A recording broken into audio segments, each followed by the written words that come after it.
नमस्कार, मी Renuka. Mummies food and किचनमध्ये मी तुमचे मनापासून खूप खूप स्वागत करते. तर आज आपण मस्त असा भरपूर प्रोटीनयुक्त आणि पौष्टिक असा मुलांचा आवडीचा छान असा मिक्स व्हेज पनीर पराठा बनवणार आहोत. तर यामुळे मुलांच्या पोटामध्ये सर्वच भाज्या जातात आणि आपल्यालाही काहीतरी वेगळे करायला मिळते आणि मुलंही आवडीने खातात. तर त्यासाठी मी किसून घेतलेले गाजर, किसून घेतलेले पनीर, बारीक कट करून घेतलेली शिमला मिरची, बारीक कट करून घेतलेले कांदे आणि लांब बारीक कट करून घेतलेली मिरची, त्यातच मी 2 ते 3 मोठे बटाटे बॉईल करून किसून घेतलेले आहेत. तर आता आपण एका काचेच्या बाउलमध्ये 1 वाटी गव्हाचे पीठ घातले, 2 ते 3 चमचे रवा घातला आणि 2 चमचे बेसन घातलेले आहे.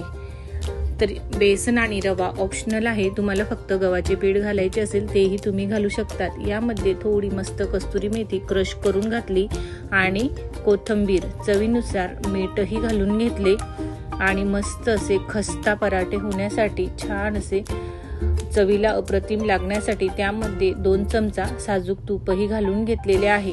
आता आपल्याला हे सर्व जिन्नस व्यवस्थित असे हाताने मस्त असे मिक्स करून घ्यायचे आहे. तर असे पराठे केल्याने मुलंही खूप आवडीने खातात किंवा नाश्ताही आपला छान असा अप्रतिम चविष्ट आणि भरपूर असा पौष्टिक तयार होतो आणि मिस्टरांनाही तुम्हाला टिफिनसाठी देण्यासाठीही अतिशय असा अप्रतिम असा मस्त हा पराठा आहे.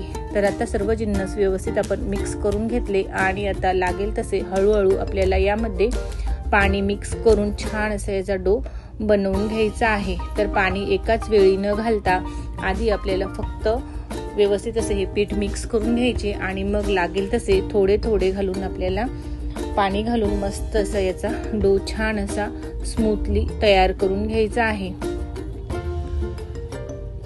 तर अशा पद्धतीचे पराठे बनवले म्हणजे मुलं हे पोटभर जेवणही करतात आणि आपलाही डोक्याचा ताण कमी होतो. म्हणून अशा पद्धतीचे वेगवेगळे पराठे तुम्हाला मम्मीज फूड अँड किचन वरती बघायला मिळणार आहेत. जर तुम्ही मम्मीज फूड अँड किचन वरती नवीन असाल तर मम्मीज फूड अँड किचनला सबस्क्राईब करा, म्हणजे तुम्हाला छान छान रेसिपीज बघायला मिळतील. तर आपला हा छान मस्त पराठ्यांसाठी डो भिजून तयार झालेला आहे.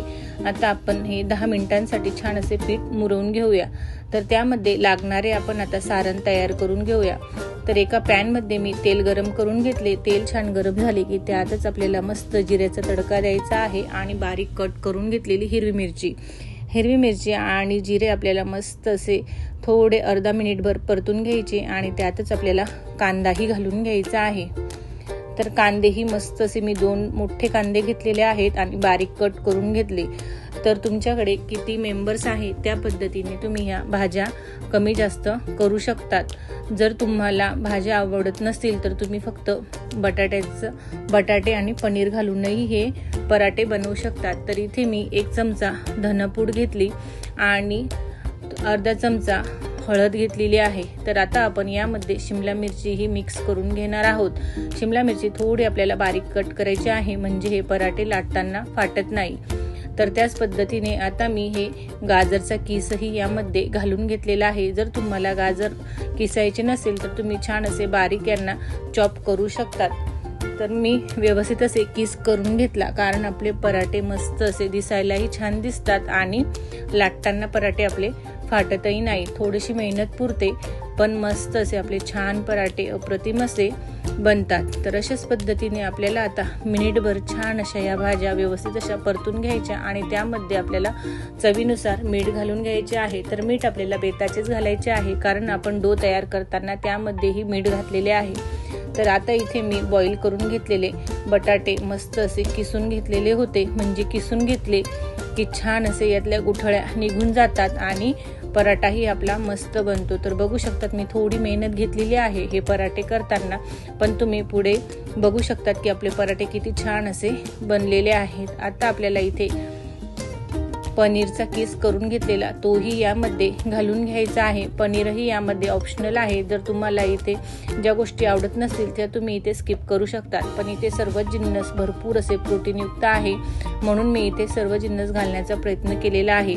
तर आता आपण भरपूर अशी मस्त कोथिंबीर घालून घ्यायची आहे आणि एक वेळा सारण आपल्याला व्यवस्थित असे मिक्स करून घ्यायचे आहे. आता हे बनवलेले सारण आपल्याला एका प्लेटमध्ये काढून घ्यायचे आहे आणि फॅनच्या हवेखाली झटपट असे गार करून घ्यायचे आहे। फॅनच्या हवेखाली ठेवले की आपले सारण झटपट थंड होते आणि आपल्याला पराठा बनवण्यासाठी वेळही लागत नाही।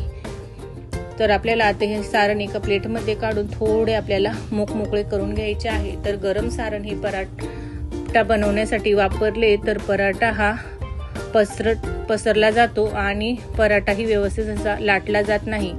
तर आपले आता सारण मस्त असे थंड होत आहे, तोपर्यंत आपण आता पराठ्यांसाठी याचे वेगवेगळे मस्त असे एकाच आकाराचे सर्व पेढे तयार करून घेऊया। पेढे हे एकाच वेळी तयार करून ठेवले तर पराठा आपला झटपट लाटला जातो आणि वेळही आपला वाया जात नाही। तर आपल्याला आता कितपत हे पराठे बनवायचे आहेत तेवढे आपल्याला इथे पेढे बनवून घ्यायचे आहेत। जर तुमच्याकडे वेळ कमी असेल, सकाळी मुलांची स्कूल लवकर असेल किंवा सकाळी घाईची वेळ असेल तर तुम्ही रात्रीच्या वेळी हे मिक्स वेजचे सारण तुम्ही तयार करू शकतात आणि आयत्या वेळी फक्त आपल्याला हा कणकेचा डो तयार करून घ्यायचा आहे। फक्त एक गोष्ट लक्षात ठेवायची आहे, आपल्याला कधीही पराठे किंवा चपाती बनवण्यासाठी हा ताजा फ्रेश फक्त कणिक मळायची आहे, म्हणजे कणिक ही काळपट पडत नाही किंवा आपले पराठे छान असे मस्त स्मूथली तयार होतात आणि सहसा आपल्याला छान असा हा कणिक ताजं फ्रेशच घ्यायचे आहे। तर अशा पद्धतीने मी आता एक डो घेऊन त्याला थोडे कोरडे सुके पीठ लावलेले आहे आणि मस्तचा अर्धा पराठा लाटून घेतलेला आहे। अर्धी पोळी लाटून झाल्यानंतर त्यामध्ये मी आता तयार करून घेतलेले आणि मस्त असे थंड झालेले सारण यामध्ये भरून घेणार आहे। सारण आपल्याला थोडे जास्तीचे भरायचे आहे म्हणजे पराठ्याची चव अप्रतिम लागते। तर आता आपल्याला चारही बाजूंनी अशा पद्धतीने मस्त ही जी आपण चपाती लाटून घेतलेली आहे ती थोडी दुमडून घ्यायची आहे आणि थोडे ज्या बाजूने आपल्याला दुमडवायची आहे थोडा त्यावरती दुसरी बाजू चिटकवण्यासाठी थोडा आपल्याला पाण्याचा बोट लावून घ्यायचा आहे।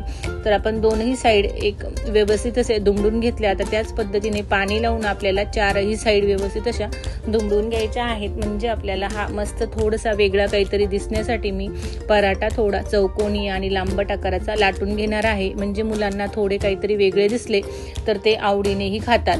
तर अशा पद्धतीने मस्त असा हा पराठा छान असा दुमडून घेतला आणि त्यावरून मस्त असे थोडे सुके गव्हाचे पीठ लावून घेतले आणि अलगद हाताने आपल्याला हा पराठा लाटायचा आहे, कारण त्यामध्ये आपण सारण हे भरपूर घातलेले आहे। कारण जास्तीचा जोर लावला तर आपण ज्या बाजूंनी हा पराठा चिटकवलेला असतो त्या बाजूने हे सारण निघण्याचा हे असतो। तर अशा पद्धतीने आपण अलगद हाताने मस्त असा गव्हाचे पीठ लावून चारही बाजूंनी मस्त असा सारखा आपल्याला हा पराठा छान असा लाटून घ्यायचा आहे। तर जास्तीचा बारीक न करता थोडा आपल्याला जाडसरच ठेवायचा आहे।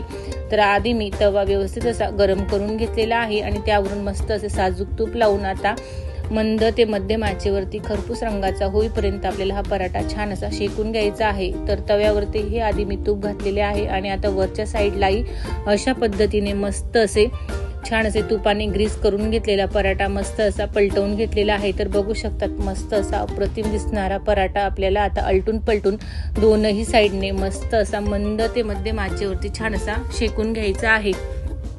तर पराठा हा शेकत असताना जास्तीची घाई करायची नाही किंवा गॅसही आपल्याला हाय फ्लेमवरती ठेवायचा नाही, नाहीतर हा पराठा आतमध्ये कच्चा असतो आणि वरतीच फक्त शेकला जातो।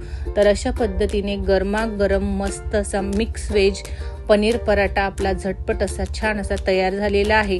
तर हा पराठा तुम्ही दह्यासोबत किंवा मस्त असा तिळीच्या चटणीसोबत, लोणच्यासोबत, सॉससोबत कशासोबतही खाऊ शकतात किंवा काहीच नसले तर तुम्ही छान असे फक्त गरमागरम नुसता पराठा खाल्ला तरीही चवीला अप्रतिम असा लागतो।